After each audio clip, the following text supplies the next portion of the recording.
I didn't believe in demons. Not until it started whispering my son's name. It was late, too late for a sane man to be wandering around his basement. The house was still too new, still too full of things I hadn't yet unpacked or even touched. The smell of damp wood and old books lingered in the corners of the house, even though I had scrubbed every inch of it. Nothing ever felt clean. Not since we moved in. Nathan, my boy, was asleep upstairs. He had been quiet for the last few days, too quiet. He wouldn't talk to me much, not after his mother's accident. I told myself he'd get over it, but deep down, I was just as lost as he was. I couldn't even remember how to breathe without her. I pulled the trapdoor open slowly. The hinges groaned like a warning. I hadn't intended to open it, not tonight. But some unseen force, pulled me to it. Maybe it was curiosity, or maybe it was the creeping feeling that something in this house was waiting for me. I didn't know. The stairs leading down into the basement were steep, and each step felt like it was dragging me deeper into something I couldn't escape. I'd never really looked down here before. The previous owners had locked it away, and it wasn't until after we moved in that I found the key. I always thought it was just an old cellar for storage, but the first time I opened it, I felt an odd sense of déjà vu, as though I'd been here before. The basement was colder than the rest of the house, the air thick and damp. I reached for the light switch, but my fingers brushed the wall and found something wrong. Something that didn't belong. I paused, then touched it again. A chain. The feel of it rattled my bones. Cold. Old. It clinked like a whisper in the dark. I pulled the light on, and the basement flooded with a yellow glow. I stood frozen, staring at the thick iron chain that stretched across the far wall. It was fastened to something, or someone. I couldn't see it clearly, but I knew it was there. A shiver ran up my spine as I realized I wasn't alone. And then, from the darkness, it spoke. Nathan. The voice was low. Hollow. It vibrated through my skull like it was coming from the walls themselves. I backed away, heart hammering in my chest. My mind raced, trying to reason with what I had just heard. A figment of my imagination, a trick of the house. But as the words echoed in my ears, I knew. It wasn't a trick. The voice came again, this time louder, clearer. Nathan, he is mine. I gripped the stairs, my knuckles turning white. I wanted to run. To forget it. To shut the door and pretend none of it existed. But I knew better. I knew this was no ordinary house. It wasn't just a place we were living. It was a cage. And something was waiting inside. I turned, bolting up the stairs in a blind panic, but the whisper followed me, curling into my ears like a snake. The basement, the trapdoor, they weren't just part of the house. They were part of me now. And the worst part, I couldn't tell anyone. Not yet. Because I knew.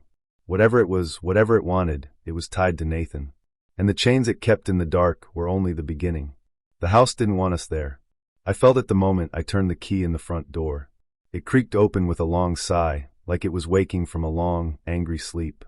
The floorboards groaned beneath my boots as I stepped inside, carrying a box labeled Nathan's room. Dust floated in the air, catching the dim afternoon light like ash from something long dead. Nathan came in behind me, small arms wrapped around his stuffed bear. He didn't say much anymore, not since Laura died. He just looked around with those wide brown eyes, the same eyes his mother had, and said, "It's cold in here, Dad." He was right. Even in July, the house was cold. Not just chilly cold. The kind that makes your breath fog even when the windows are shut. I brushed it off. Old house, bad insulation. That was what I told myself. The house had been in my family for generations, though I'd never stepped foot inside it until the funeral was over and the lawyer handed me the keys. My grandfather died in this house. They said it was natural causes, but no one talked about him much. Not in the family. Not in the town. Dunbridge Hollow was the kind of place where people still stared when someone new moved in, even if you were technically from here. The day after we arrived, a woman in her 80s shuffled up the driveway as I was unloading tools from the car. "You shouldn't have brought the boy here," she said. I looked up, confused. "Excuse me?" She stared past me at the house, as if remembering something terrible. "That house doesn't keep children," she whispered, then turned around and walked back down the road without another word. I laughed nervously. Crazy old lady, I thought. But that night, I found the first sign something was wrong. I was in the basement, trying to check the boiler. The light switch didn't work, so I brought down a flashlight. The basement smelled like wet earth and mold. The walls were stone, old, hand-laid, with strange symbols scratched into the mortar. I thought it was just graffiti. Maybe my grandfather had a thing for carving junk into the wall. But then I noticed the rug. It looked out of place, newer than everything else down there. Square and dusty, right in the center of the floor. I kicked the corner aside, and that's when I saw the outline. A trapdoor. The handle was rusted shut. I pulled, yanked, cursed. It didn't budge. I told myself I'd deal with it another day, and went back upstairs, where Nathan was sitting on the couch staring at the blank television screen. "You okay, buddy?" I asked. He nodded. "The man downstairs says he likes my name." I stopped cold. My throat tightened. "What man?" He looked up at me, and something about his face didn't belong on a 9-year-old. It was too calm, too sure. "The one who lives under the floor." That night I couldn't sleep. I kept listening for sounds from the basement. I told myself it was just a kid's imagination. New house, strange noises. That's all. But around 3 a.m., I heard something I couldn't ignore. It was faint, barely above a whisper. "Nathan." It came from the vents. I grabbed a flashlight and crept downstairs. The basement door was closed. Locked. I never locked it. My hand shook as I turned the knob.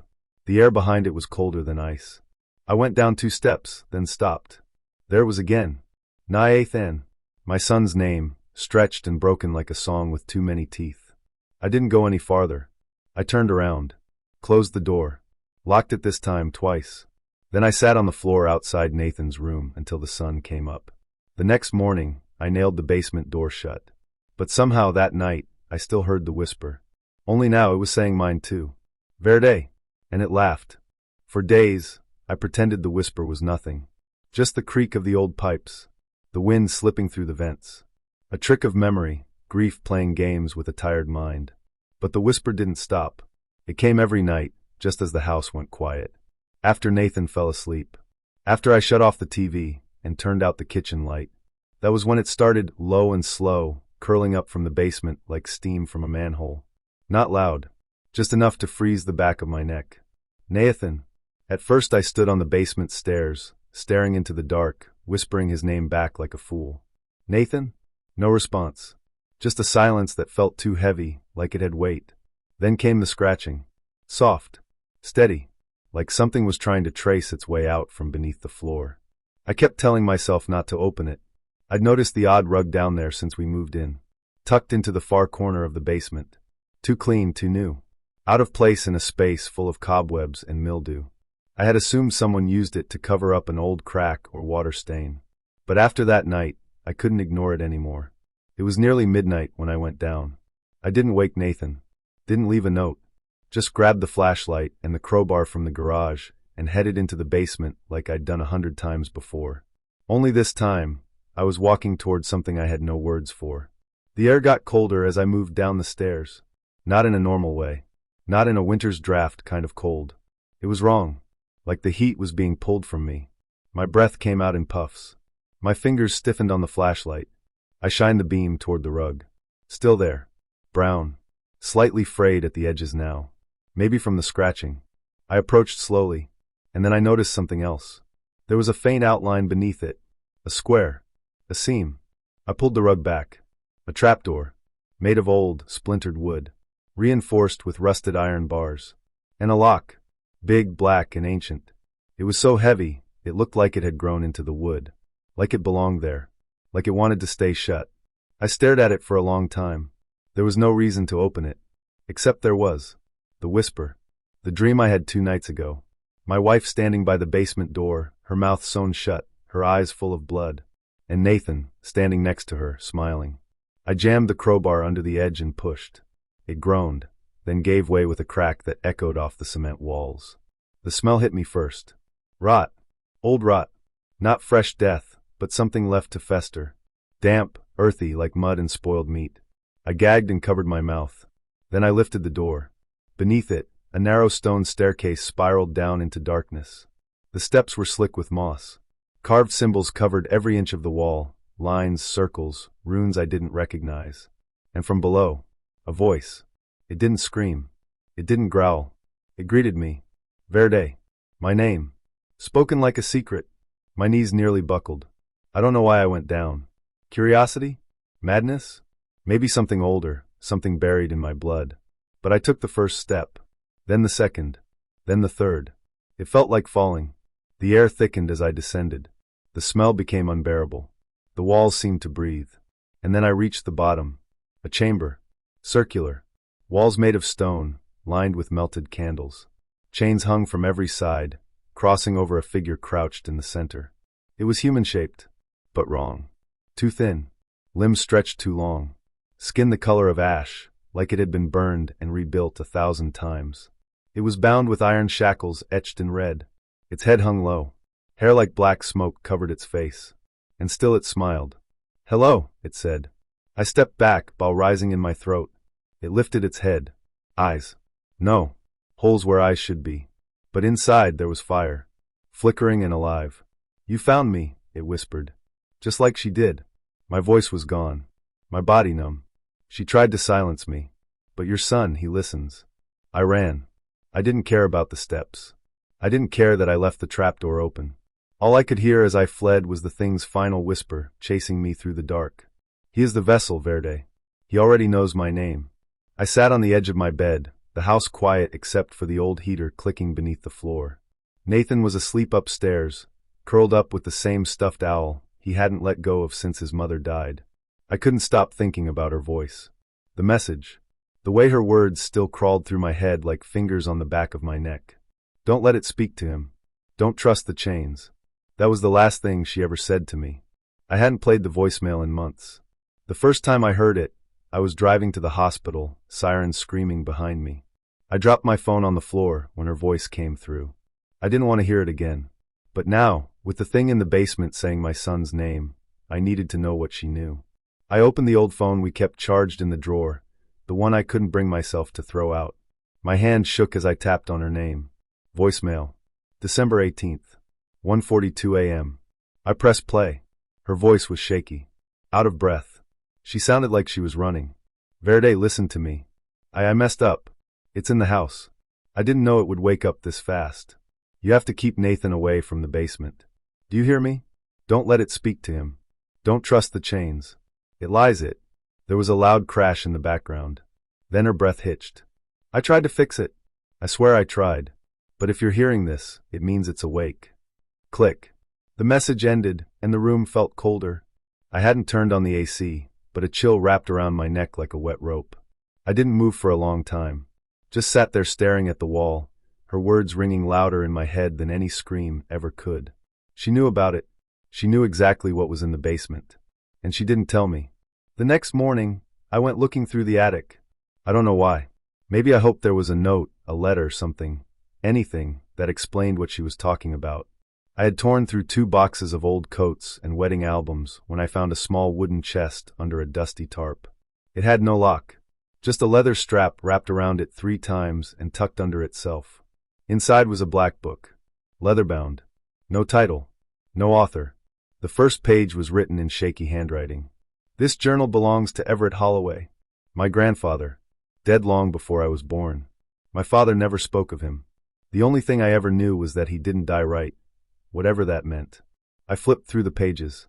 Symbols, drawings, half-Latin words that meant nothing to me. But then I found it, buried in the middle of the book. A drawing of the basement. Not how it looks now, but how it used to be. There were candles lining the walls, blood painted in long, looping curves across the floor. And in the center was a figure chained to a pillar.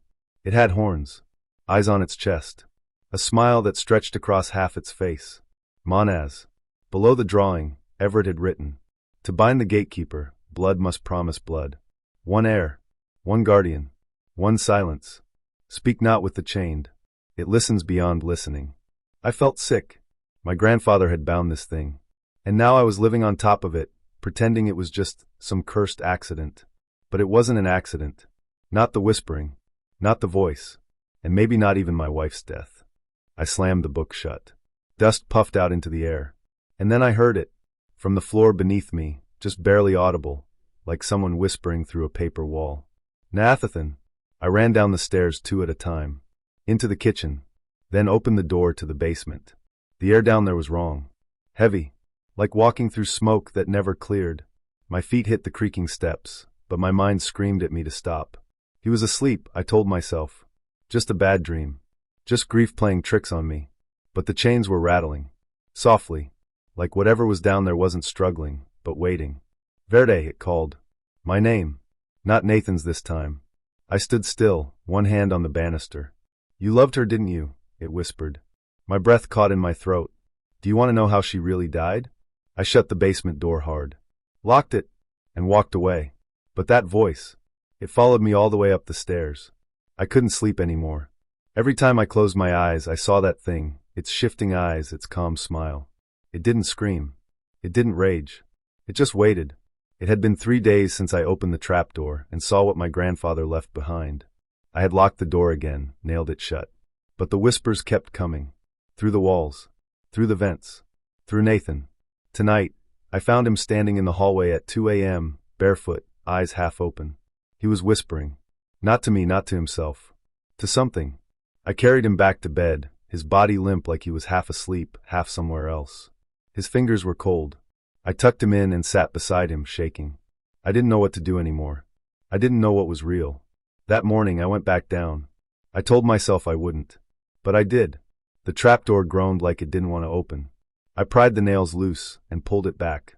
The smell hit me first, wet stone, iron, and something sour, like rot beneath damp earth.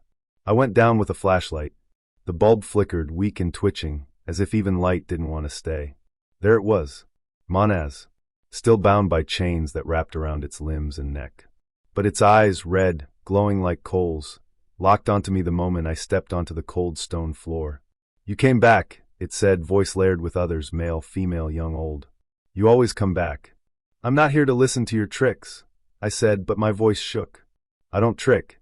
I only reveal. It smiled. The chains rattled slightly as it tilted its head. Your wife didn't tell you everything, did she? My throat tightened. You don't get to talk about her. Oh, but she talked to me. The thing's voice was calm, almost soothing. She came down here many nights. Sometimes with candles. Sometimes with tears. I gripped the flashlight tighter. Liar. She begged me, Monaz said. Begged me to spare your son. She offered me names, others. She offered me herself. I swallowed hard. Why? Because she knew what he was, the demon whispered. What he would become. She wanted to change his fate. But fate doesn't bend for love. You're trying to twist my mind, I said, backing away. I'm giving you answers, it said, voice like a whisper in my bones. Answers she died trying to find. The air grew colder. The flashlight dimmed again. I can show you, Monaz said. Her last moments. Her thoughts. Her final scream. I turned to leave. I couldn't bear it. You owe her that much, Verde. I froze. It knew my name. Not just the one I told it. My full name. The one my mother used. The one I hadn't heard since she died. I turned back slowly. Show me, I said. Its eyes flared. The shadows behind it twisted and stretched.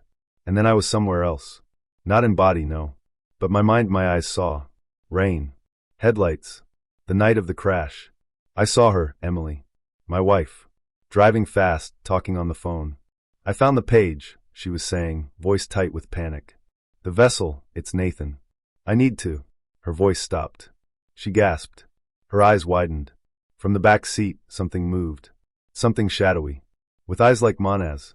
The car swerved. And everything went black. I fell to my knees in the basement. Cold sweat poured down my face. The demon chuckled. Now you see. I couldn't speak. My heart was racing. She tried to stop it, Monaz said softly. But she was too late. Just like you. The chains clanked softly as it leaned forward.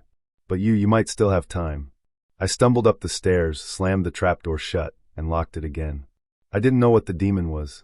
I didn't know if what I saw was real. But I knew one thing now. Nathan was never supposed to be normal. And something wanted him back. I woke to a sound that didn't belong in any house. It was sharp, broken, like a scream cut in half and stitched back together with pain. At first, I thought it was a dream. But then I heard it again. Nathan. I shot out of bed, my heart thudding like it was trying to rip through my chest. The hallway was dark, but I didn't bother with the light switch. I knew every corner of this house by now, especially the ones that stayed cold no matter how high I turned the heat. As I reached Nathan's room, I stopped. The door was wide open. That alone made my stomach turn. Nathan never slept with the door open. I whispered his name. No answer. I stepped inside. His bed was empty. Sheets thrown off. The window shut, but the air, something about it felt thinner. Like the room had been holding its breath. Then I heard it. Chains. The soft, dragging kind. Not angry. Not violent. Just steady. Purposeful. And then came the voice. That voice. Naathathan. The sound slithered up through the vents, a low chant that wrapped itself around my spine. I bolted toward the stairs, nearly slipping. The basement door was already cracked open. I never left it open. Nathan! I shouted, half in panic, half in prayer. No response. I threw the door wide and descended into the black. My feet hit the wooden steps like gunshots. The flashlight in the corner blinked weakly, like even it didn't want to see what waited below. He was there. Nathan stood at the base of the stairs. Barefoot. Still in his pajamas. His back to me. Head tilted slightly to the side, like he was listening to a bedtime story. But it wasn't a story. It was Manaz. From the far corner of the basement, the chains clinked softly, almost like they were swaying in time with the whispers.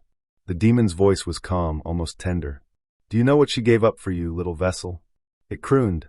Do you want to see where your mother went when the car flipped? Do you want to know who pulled the wheel? Stop talking to him. I roared, stepping in front of Nathan, shielding him.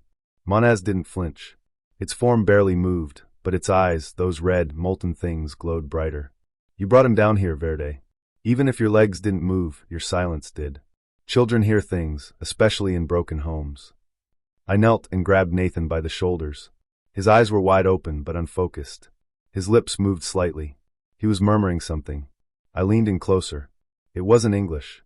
The language sounded old, dry and cracking, like tree bark peeling from a dead trunk. Wake up, Nathan, I begged. Please. Look at me. His lips stopped. His eyes blinked. Then he whispered, "The shadow has her voice." I froze. What did you say? But he didn't answer. He slumped forward into my arms like a rag doll. Warm. Alive. Breathing. But empty. I carried him upstairs and locked the basement door behind us. I shoved a chair under the knob, then another. Then I sat in front of it for hours, watching it, listening for the voice. It didn't come that night, but the silence it left behind was louder. I tucked Nathan into my bed, sat beside him, and listened to him breathe. Every exhale made me wonder if I was already too late. Manaz had spoken to him, and Nathan had listened. I couldn't sleep that night, not after what the demon said. Nathan's 10th birthday was 6 days away. 6 days. The whisper in my head kept replaying. He is the final vessel. Over and over, like a curse stitched into my thoughts. I sat at the kitchen table, staring at a cup of cold coffee, watching the steam that wasn't there. The house was dead silent, except for the hum of the basement door. Even silence had a pulse in this place. I decided to dig deeper. Not into the floor this time, but into my family. I pulled the old storage trunk from the attic. It belonged to my grandfather, Eli Holloway. The one no one spoke about. My father had warned me to stay away from his side of the family, called them madmen with crosses dipped in blood. I never listened. Maybe I should have. Inside the trunk were faded photographs, journals, and old papers that smelled like mold and regret. Names. Faces. Documents of birth and death. A strange pattern started to emerge. Each male in the Holloway line had one child. One. And each child had died before turning 10. James Holloway, son drowned in a well. Walter Holloway, son ran away, body never found. Eli Holloway, daughter stillborn. Then a boy died in a fire. My father? I was his only child. I survived. Somehow. Until now, I thought we were just an unlucky bunch. But the journal I found in the bottom of the trunk, bound in cracked leather, tied shut with a red ribbon, changed everything. The first page was written in shaking ink. The pact must be fed. Every century. One soul, one vessel. The bloodline binds it, the bloodline breaks it. My stomach twisted.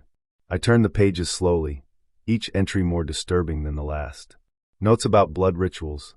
Binding chains. A creature called Manaz, described as the mouth of the gate, the one who waits. My grandfather had written of dreams that bled into waking life. He had trapped the demon beneath the house using a spell that cost him part of his mind. But one line stood out above the rest. The demon chooses a child before its 10th winter.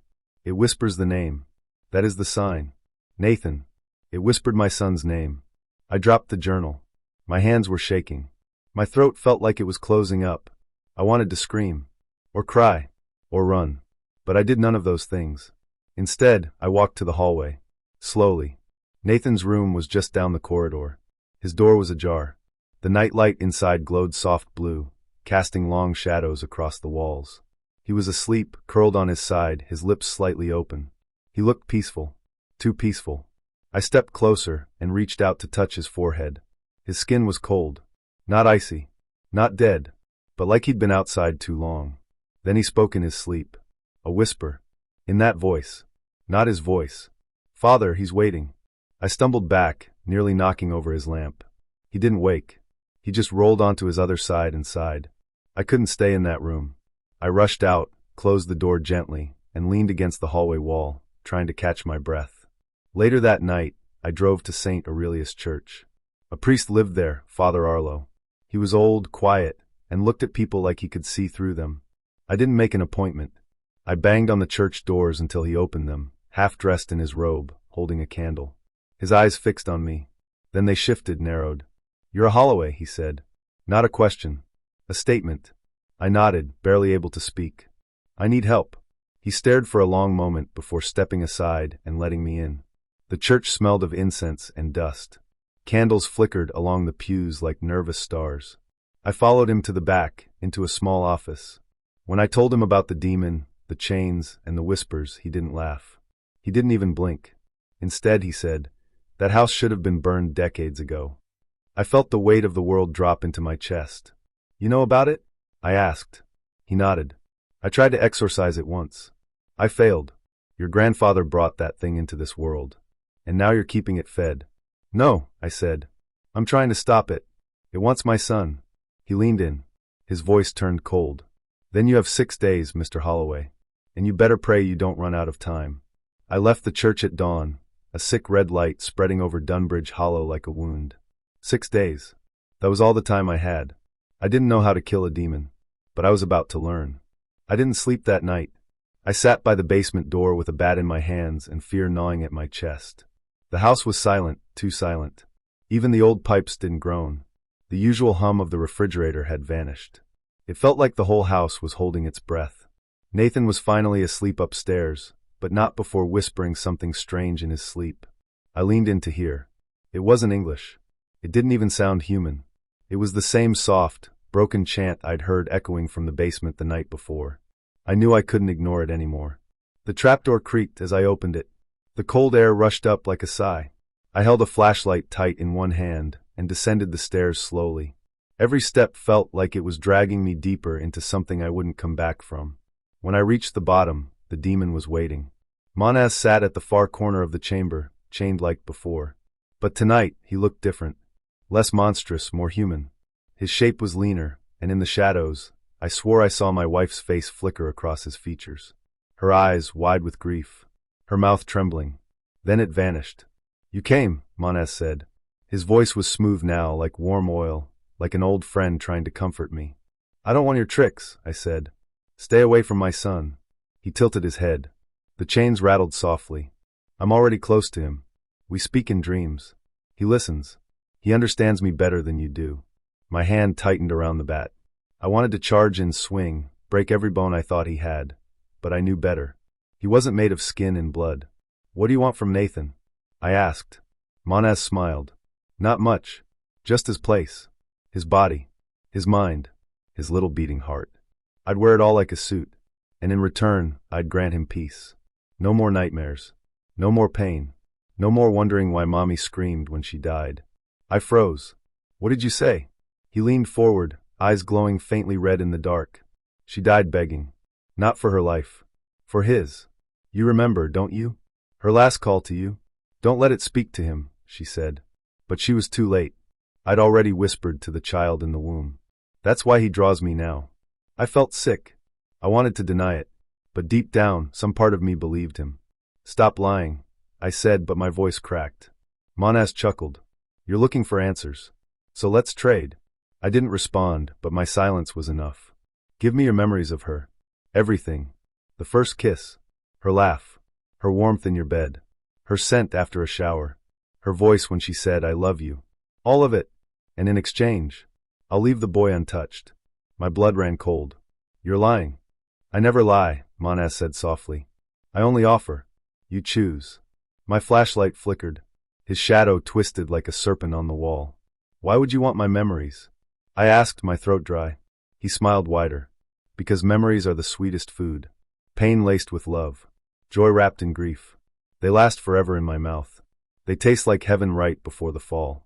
I turned away, heart pounding. My memories of her were all I had left. If I gave them up, I wouldn't even remember what I was fighting for. But Nathan, my boy. I looked back. Manaz was still watching, patient, like a vulture circling. Tick-tock verde, he whispered. He turns 10 in 5 days. I didn't answer. I climbed the stairs, hand shaking on the railing. Behind me, his voice rose again, low and calm, like the hum of a lullaby. I'll see you again, Verde. You'll be back. They always come back when they realize the price of love is memory. I slammed the trapdoor shut and locked it, but the whisper followed me, curling through the vents like smoke. I didn't sleep that night either. I just sat in the dark, trying to remember the sound of my wife's laughter, and wondering how much longer I'd be able to. I used to think madness had a sound. A scream, maybe, or the clatter of broken glass. But it turns out, madness whispers. It started small. A rustle in the vent while I brushed my teeth. A soft clicking behind the walls, like nails tapping wood. I told myself it was rats, old pipes, wind. I kept telling myself that right up until the night I heard my own name, spoken in my wife's voice. Verde. I froze in the hallway. The voice came from behind the trapdoor. I hadn't been down there in over a week. I had sealed the entrance with thick nails and heavy furniture. Still, the voice crawled through the cracks. Verde, why won't you come to me? I backed away. My heart thumped so loud I could feel it in my ears. I stared at the floor. My wife was gone. Dead. Buried. And yet, her voice had sounded so real. Not like a memory. Not like a dream. Real. That night, I didn't sleep. I sat at the edge of Nathan's bed, watching him. He looked peaceful, his chest rising and falling. But when the clock hit 3:13 a.m., his body jerked like someone had shocked him. He sat up. His eyes were open. But they weren't looking at me. They were staring past me through me. Nathan? I whispered. You okay, buddy? He tilted his head. And in a slow, flat voice, not his own, he said, The door is almost open. My skin went cold. Then he laid back down. Just like that. His breathing slowed again, and within seconds he was asleep. I sat there the rest of the night, too afraid to blink. The next morning, Nathan had no memory of it. When I asked if he remembered anything strange, he just looked at me and said, Daddy, I dreamed you were crying in the dark. That was it. At school he was distant. His teacher emailed me that he had been staring out the window for hours, mumbling words she couldn't understand. I played it off, said he hadn't been sleeping well. But I knew something was wrong. I could feel it crawling beneath my skin. That same afternoon, I went down to the basement again. The boards I nailed over the trapdoor had been cracked from underneath. Something had pushed up. The furniture I stacked had shifted, like something was testing the weight. I didn't open the door. Instead, I stood there, listening. At first, there was only silence. And then laughter. Not loud. Not wild. A chuckle, dry and low and awful. You're slipping, Verde, it said. Thoughts like yours, you know they echo. I backed away, my hands shaking. I ran to the bathroom and splashed cold water on my face. When I looked up, I saw him in the mirror. Not Manaz, not exactly. It was my own reflection, but the eyes were wrong. They were red. And smiling. You're already mine, it whispered, lips not moving. He just doesn't know it yet. I screamed and punched the mirror. Shards flew. Blood trickled down my knuckles. The glass showed nothing but my face now, tired, broken, terrified. Later that night, I recorded Nathan while he slept. I set up an old camcorder on his shelf and hit record. What I saw in the footage made me want to run away and never look back. At exactly 3:13 a.m., Nathan sat up again. Eyes open. Still and stiff. Then he slowly turned his head toward the camera. He stared right into the lens, unblinking. In a voice that was my own, he said, Tell me, Verde, do you think you're protecting him? He leaned in closer. You're feeding me. The screen turned black. I didn't sleep that night. I sat on the porch with a bottle of whiskey and a knife in my hand, just in case. The voice didn't come from the basement anymore. It was in the walls, the pipes, the radio, the wind. And when I closed my eyes, it whispered from inside my own skull. The door is almost open. And I believed it. I didn't sleep the night after Nathan drew that thing with 7 eyes. The drawing was tucked under his pillow when I found it, the crayon still warm like he'd finished it minutes ago. The eyes were red. Not red like a child would draw. Red like blood. Like memory. I sat alone in the living room with the house quiet and still, except for the low hum beneath the floorboards. The sound came and went like something breathing in its sleep. Sometimes it felt like the house had a heartbeat, slow, steady, and not mine. I had to know more. I went back to the attic, where the old trunks from my grandfather were stored. Dust made my throat itch. I opened one, then another, until I found a thin wooden box with carvings I hadn't noticed before. Tiny lines etched into the edges like writing, but not in any language I knew. Inside was a thick leather folder. The pages smelled like ash and mold, and the cover had a single word burned into it. Packed. I turned the pages slowly. Some were stained with dried brown streaks. Blood? I didn't want to guess. It was a contract, or something like it, signed by my great-grandfather, and his father before him. Each name written in ink that looked darker than black, like it was soaked in shadow. The first page told a story. To bind the gatekeeper, blood must speak. Every 100 years, the debt comes due. One life to seal the lock. A child of the Holloway line, born on the cusp of the 7th moon. I stopped breathing. I read that line again. Nathan was born during the 7th lunar month. July. My hands began to shake. The next few pages were more detailed, more disturbing. It explained the creature, Monaz, the gatekeeper, a thing trapped between realms. A demon who had been sealed by the Holloway bloodline centuries ago during a war with something called the 13th Choir. To keep the seal from breaking, one Holloway child had to be given every century. Not killed. Given. Vessel, the pact said. The soul must be untainted. The mind pure. The body willing, or the door remains ajar. Nathan. My son. My boy. He wasn't just whispering to Monaz in his sleep. He was being prepared. I slammed the book shut and staggered back. The attic seemed to stretch, like the walls were pulling away from me. I felt dizzy, like I was falling into something old and deep. A low whisper rose through the floorboards. Not loud. Just enough for me to hear my name. Verde. I dropped the folder. The whisper came again, from the trapdoor in the basement. I didn't want to go down there. But I had to. The basement was colder than usual. The lantern buzzed overhead, flickering as I reached the bottom step. The stone chamber was silent, chains unmoved. But Monaz was awake. Its body, or what looked like one, was barely visible in the corner. A blur of black fog and dull red glow, like a dying ember trapped inside smoke. You read it, it said. I said nothing. You understand now. You were never meant to live here, Verde. Not without consequence. You lied to me, I said. You said she was part of it. My wife. You said she summoned you. Monaz moved closer, but the chains groaned and held. She tried to end it, it whispered. But you brought the child here. You opened the door again. I clenched my fists. My breath steamed in the cold air. Then what do? I asked. Break the pact? Free you? Trade myself instead. Monaz tilted its head. The pact cannot be broken.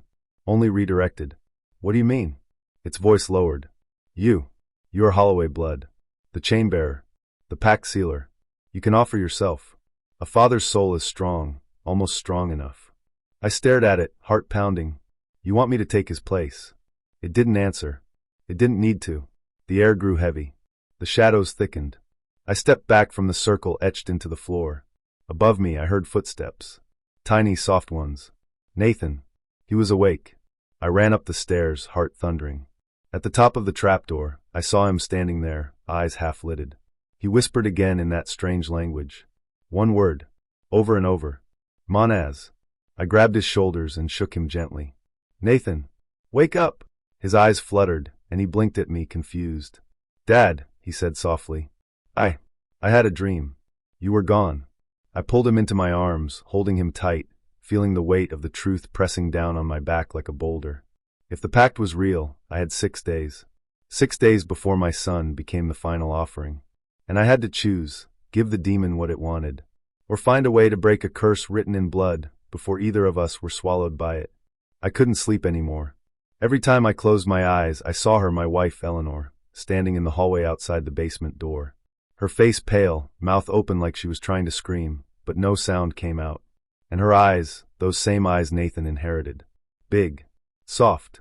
Full of a sadness I didn't understand when she was alive. Now I did.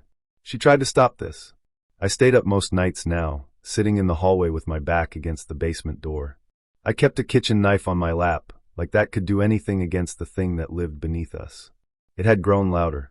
Not in volume, but in presence. I could feel it in my skin, in the spaces between my thoughts. It was no longer waiting. It was preparing. Nathan's 10th birthday was in 24 hours. I watched him sleep earlier. I stood over his bed, hand trembling as I brushed his hair back.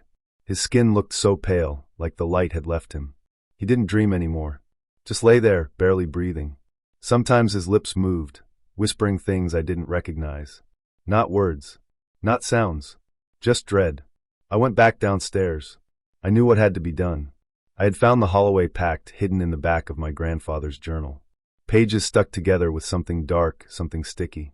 The ink was faded, but I could still read the words. One vessel. 100 years. One child's soul to hold the gate closed. Only blood can bind. Only blood can break. It was a contract. A curse. A tradition. The men in my family had kept the demon locked below this house for centuries. Every 100 years, one child was sacrificed, given willingly or not, to keep the seal intact. And if not, the demon would roam free, and the gate, whatever gate it meant, would open. I stood now at the basement stairs. The trapdoor creaked beneath my weight. I gripped a vial of my own blood in my right hand, and in my left, the knife. Monaz was waiting. Its voice slid up from the darkness. "Ah, you've come."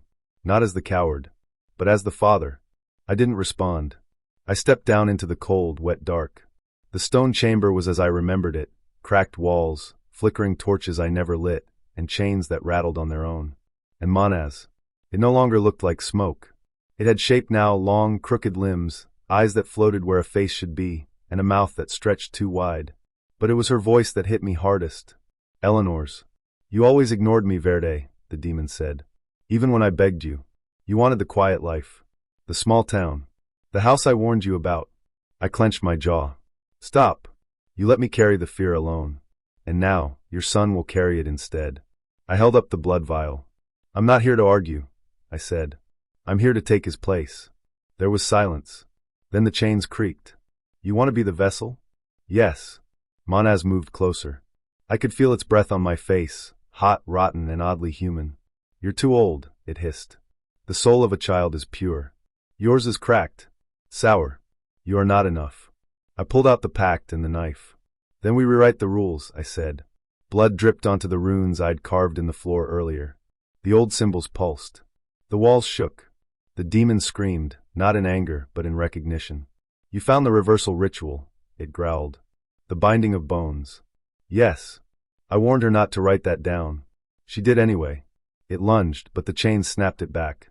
I stepped into the circle, carved my name over the original on the pact, and spoke the final words. "In my blood I bind. In my flesh I seal. Let the Holloway curse pass to me." Pain hit me like fire. My body folded in on itself. My eyes blurred. I could hear every scream ever made in this room echoing in my head. My knees hit stone. My mouth filled with dirt. I was being pulled inward, like my own soul was being vacuumed out of my chest. And then, silence. When I opened my eyes, I wasn't in the basement anymore. I was in a dark space with no floor, no ceiling. Just endless gray mist. In front of me stood Monaz. But it looked different now, smaller. More human. Its voice was no longer loud. It sounded almost curious. "You gave up everything," it said. "For a boy who doesn't know who you are." I smiled weakly. "He will." The demon paused, then nodded. "You are the gate now," it said. I didn't ask what that meant. I knew. I wasn't dead. I was the lock. And as long as I held, Nathan would be safe. The mist closed in. The last thing I remembered was her face, Eleanor. She was smiling. For the first time, I think I finally heard her say, "Thank you." Then everything went black. I didn't sleep the night before. I sat at the edge of Nathan's bed, watching his chest rise and fall. His face was calm, soft even. The nightmares hadn't come tonight. Or maybe they had, and he was too far gone to feel them anymore. I brushed a strand of hair from his forehead, kissed him once, and whispered, "I'm sorry I waited this long." Downstairs, the basement waited. Cold. Still. Breathing. I wrapped my forearms and chest with the cloth Father Arlo gave me, each strip painted with the binding sigils. My hands trembled as I drew the final mark across my own chest, an open eye with a line of blood dripping from the pupil. It stung. But that was the point. Pain was proof that I was still human. The house creaked as I descended the stairs, each step heavier than the last. The hallway lights flickered even though no wind touched the windows. My shadow warped in the corners, stretching unnaturally, like it didn't want to follow me. When I reached the trapdoor, I paused. I could feel it breathing beneath me. Not air, but energy. Cold, foul energy. The kind you feel when you're about to step into a room you know you shouldn't. I pulled the latch and opened it slowly. The chains below clinked. A low hum echoed up the stairs like someone humming in reverse.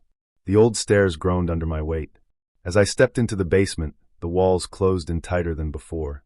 The torches I'd set earlier burned with a sickly green flame, even though I'd lit them with regular matches. The light danced like it hated me. And then he spoke. Finally, Monaz whispered. Daddy decided to show up. I didn't answer him. Not with words. I opened the small book in my hand, the same one my grandfather used when he first bound Monaz. My fingers ran over the pages, the ink smudged in places where dried blood had long ago sealed the words. You think you can trick me? He hissed. You think blood and chalk can stop what's already begun? I stepped into the ritual circle. The markings pulsed faintly under my feet. My chest was burning, my own blood mixing with the sigils now, a pain that felt like hot glass in my veins. I don't want to stop it, I said. That made him pause. I saw the shape of him, pressed against the far wall in the chains, black mist coiled into something like a body. His eyes glowed like tiny red moons. Watching. Studying. Then what do you want, Verde? He asked. I held my breath. Then I said it. Take me. Not him. Take me instead. Silence. The chains rattled slowly, like they were laughing. You offer yourself? Yes. You think you're enough? He said. His voice sounded more human now. He was born for me. Marked in the womb. Fed the words while he slept. You were just the fool in the hallway. I stepped forward. The sigils on my skin began to smoke. He's 9 years old, I said. You want to break something? Break me. The demon shifted, and the chains stretched, creaked, and bent forward with him. You'll scream, he said. Then I'll scream. You'll forget your own name. I already have. You'll beg me to let you go. I looked him dead in the eyes. I'm already gone. For the first time, Monaz was quiet. Then he smiled. Wide. Cruel. Very well, he whispered. He leaned forward, and the moment he did, the circle flared with light. Fire erupted from the lines. My skin caught. Sigils burned themselves deeper into me, turning red, then black, then fading altogether. And then I felt him inside. Not walking. Not crawling. Flooding. My memories snapped like twigs, my childhood, my first love, my wife's voice, gone in an instant. He was eating them, swallowing who I was. I fell to my knees, screaming. My bones bent. My mind twisted. But I stayed conscious. I held the words in the book like a lifeline and chanted through the pain. He didn't expect that. I could feel him clawing at the inside of my head, furious, scratching to get out, but I tightened the circle, one word at a time. And in that moment, I understood what the pact really was. Not just binding him. Trading places. I saw the world go dark. I saw Monaz dragged into my body. And me? I was pulled into the empty chains. Now I wait here. Chained. In the dark. In the cold. In the same stone room. And sometimes when the wind outside dies down, I hear Nathan laughing upstairs. Still safe. Still free. And I remind myself, that was enough. I still live in the same house. The one with the crooked chimney and the blackened basement door. People in town call it cursed. Some don't even say its name. They whisper instead, like the walls might hear. I used to think they were just superstitious fools.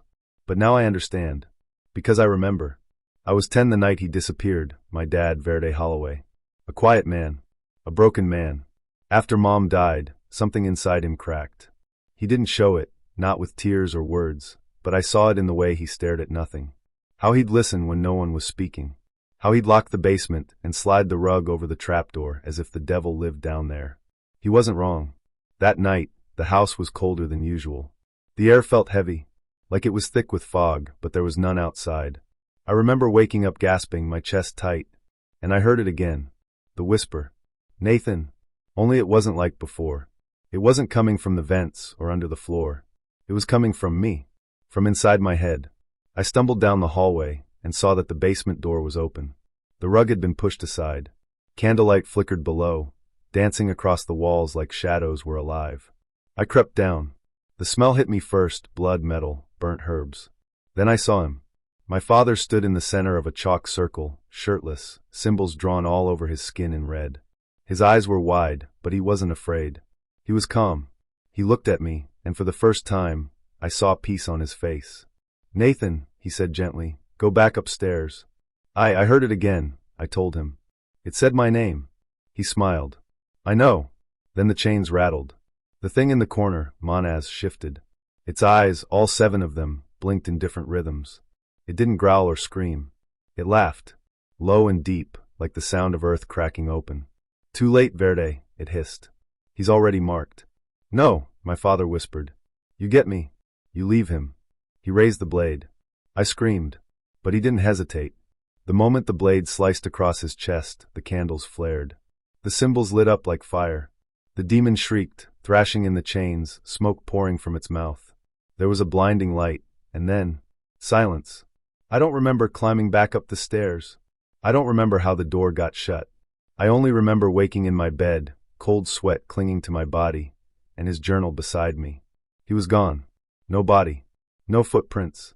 Just the circle burned into the basement floor, and the chains snapped. People said he ran off. Some thought he finally lost his mind and wandered into the forest to die. But I know the truth. He traded places. He took the whispers meant for me. Now sometimes when I walk past the basement door, I feel something behind it. Watching. Waiting. I hear his voice. Not screaming. Not crying. Just whispering. My name. And sometimes late at night I whisper back. Not because I'm scared, but because I miss him.